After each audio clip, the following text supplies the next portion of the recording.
Hey everyone, this is Ash Gravity back with the 2020 Virgo season forecast.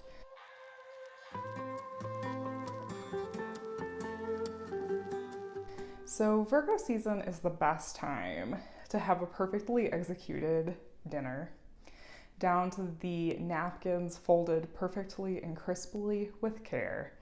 It's an invitation to research medicines that will boost our immune system and our resiliency.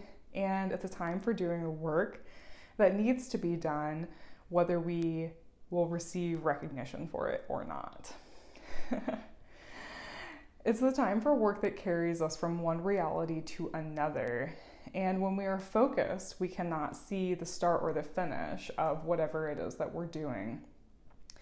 If during Virgo season we would prefer to go into fantasy and avoid reality, we have the ideal project in creating a new world right in the here and now with what we have in the present moment, even in the face of challenges. In the face of challenges, Virgo builds the trunk, the structure that is necessary to face the challenge. Virgo rises up to the occasion and says, "How can I help?" This Virgo season invites us into standing in solidarity through an intense healing process that we're all going through.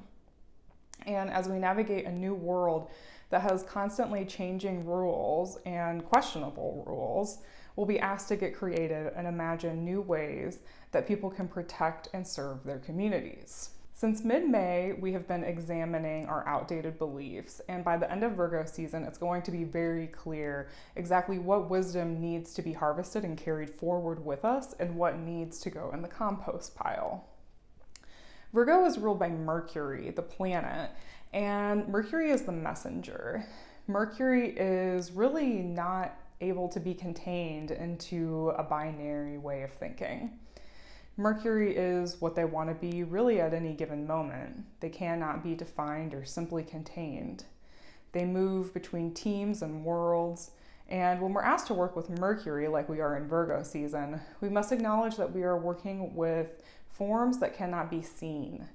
And Mercury can be logical but also very tricky, sending signals to us just to make sure that we're paying attention. Not every message that we receive is an invitation, but hidden meaning can be found in mundane places, like under rocks and leaves.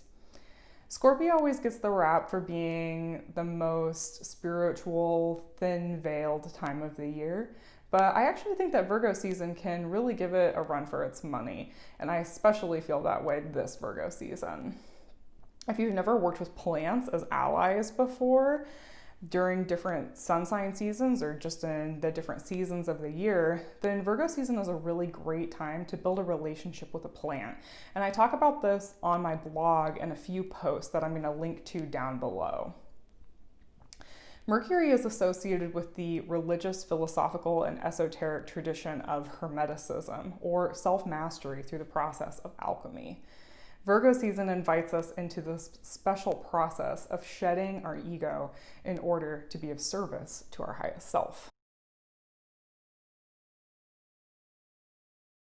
So for week 1 of Virgo season, we begin on the morning of August 22nd, and Mercury, Virgo's ruler, will also be in the sign of Virgo, where Mercury is very happy. Detailed communication is critical at this time, and when everyone wants to escape the discomfort of the moment, there is a desire to break the current routine and see the people that we love. Health concerns are still on most of our minds, and why wouldn't they be? We might feel that we can't go forwards or backwards, but we would just like to do something, anything. We might test the rules and boundaries and make quick decisions based on our emotions at the beginning of this week. A couple of days after the sun enters into Virgo, we have an exact square between Mars and Saturn. Now, these two planets are fighters by nature. In this challenging aspect, we can expect a well-positioned battle between individual freedom and rules and restrictions. Those fighting for individual freedom are taking a subjective viewpoint that changes based on their motivations. The side for rules and restrictions, on the other hand, is paying attention to growing details and data. Exposure to life's viruses and ills might feel like it's at its peak at this time, especially for teachers across the United States who are asked to return to school. With the moon in Scorpio on Monday, August 24th, there is a building concern over the need to protect ourselves from invisible threats. And over the course of this week, emotional tensions will be on the rise, leading us to change details in our rules and regulations. As we rethink or overthink our approaches, we might worry about stepping on the personal beliefs of some, but we need to be logical about the future. A growing feeling needs to be contained and systematized by the end of this week. We might hit a breaking point with our own beliefs, deciding to cut certain philosophies out of our lives. There's a sense that we have fundamentally changed, and what doesn't serve our immediate desires, what we know we really want from a soul-centered place, it's not really worth pursuing. With Mars in Aries sextile the North Node in Gemini on August 26th, we have the opportunity to take knowledge from our past and take actions that will have a positive impact on our future.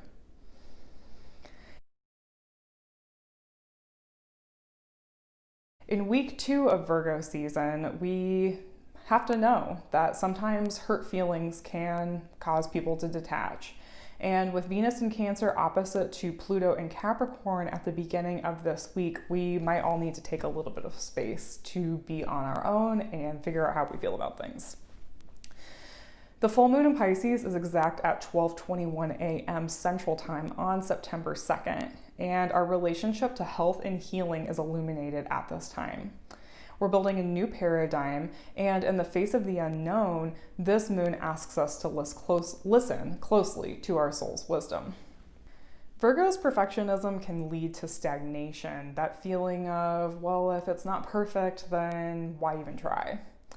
But in a moment in time when there are no consistent rules and everything feels unknown, we are asked to respect that sometimes the growth we need only comes from liminal space. We must have this liminal space in order to create and dream and feed our imagination. Be careful not to let your fear of failure stop you from creating and connecting. There are rules that are in service of true care and healing, and there are rules enforced under the guise of service, but actually created to invoke fear.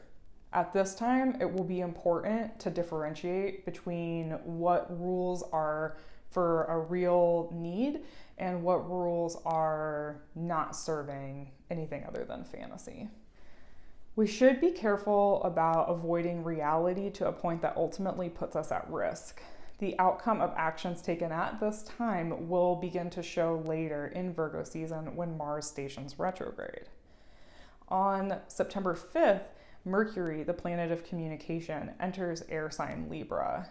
Mercury in Libra says, think about what is good for others before taking action for the self. There must be a balance between looking at the forest and looking more deeply at the details or the trees. Soon after Mercury enters Libra, we will be called to boldly speak on behalf of what we are in service to. Sensitivities that arise at this point might appear to harmonize quickly, but remember that quick cuts can still cause deep pain. When we seek information, it's important to remain open to non-linear or ways of thinking that are different from what we perceive to be the norm. During this collective transformation, we are asked to hold space for each other in difficult times, and we also have to hold space for our own collective healing or our own individual healing process. In the third week of Virgo season, we get an opportunity to liberate ourselves. On September 6th, Venus, the planet of relationships, enters Leo. Embodying your truest self is of the highest value at this time. Rather than waiting for someone else to show you how to be you, just be you, and know that the people who value your work and your heart will support you no matter what. The burden of routine will have us seeking short-term solutions and new modes of entertainment at this time. September 6th and 7th, around Labor Day in the US, are good opportunities for a boost where fun and enjoyable conversations can nurture our souls. The beauty of the outdoors might call our names, but we'll also have to be aware of how our actions could impact others. This is also a good time to indulge in an activity or a meal that is incredibly soothing and comforting. On September 9th, Mars stations retrograde in Aries, and this is a big deal for the rest of this year. It happens at 5:23 p.m. Central Time on September 9th, and this is when the outcome of individual actions taken since July 25th will start to become more apparent. We actually won't know the full results of these actions until early in 2021, and we'll have to be asked to have courage in the face of adversity. There will be a lot to talk about the future. Compassion and care for each other are critical at this point in time in order to get to the best possible outcome. The systems that are meant to support us might seem like they're working at odds with what is best for everyone. Jupiter stations direct on Saturday, September 12th, advancing an ethical crisis. Our ability to fight is decreasing, but the need for resilience is great. We must be our own messengers, standing up for what is in our hearts. In the last week of Virgo season, on Thursday, September 17th, we have a new moon in Virgo. It's a challenging new beginning that has us placed between the past and the future. While there is liberation, there might also be stagnation or a sense of futility. We could go from overthinking every detail to giving up entirely, convincing ourselves that the effort just isn't worth it. No one likes to be told to be patient, and in the words of one of my favorite bands, Fugazi, my time is like water down a drain. But time is not as simple as we think. There is something much larger than we realize happening, and the barriers that rise up are moving us in the direction that we need to go. At this new moon especially, we might be able to write out a detailed plan for what we would like to see, but we have to acknowledge that this is the long haul and not a quick fix. We're relying on information from each other to navigate this time, and it's important to share information methodically and in service to what is right. Some of the information that is shared will have to do with actions taken in the past, like since July 25th. Unexpected updates might come forward in our relationships. We finally end Virgo season on Tuesday, September 22nd in the morning here in Central Time, and we're collectively leaving behind old beliefs and using our communication tools to care for each other. I hope you have a great Virgo season. I hope that you get all of your things cleaned up and worked out and details sorted out, all of those good things. And I also hope that you take some time to get in touch with another side of the world, another way of working and thinking and moving through life. And I really hope that you consider bringing plants in as part of your journey here in this Virgo season. As I mentioned at the beginning of this video, there's really no better time than Virgo season to start working with plant allies. So if this is something that you're interested in, then I encourage you to check out some of the posts on my website. And I will also be coming out with an online version of an in-person workshop that I'm teaching here in Iowa that is about plants and planets. So this is like a beginner astrology class, and it's all about identifying plants with the different elements and then choosing different plants to be your allies to help you as you move through your life. And those plants can help to bring you more in alignment with yourself.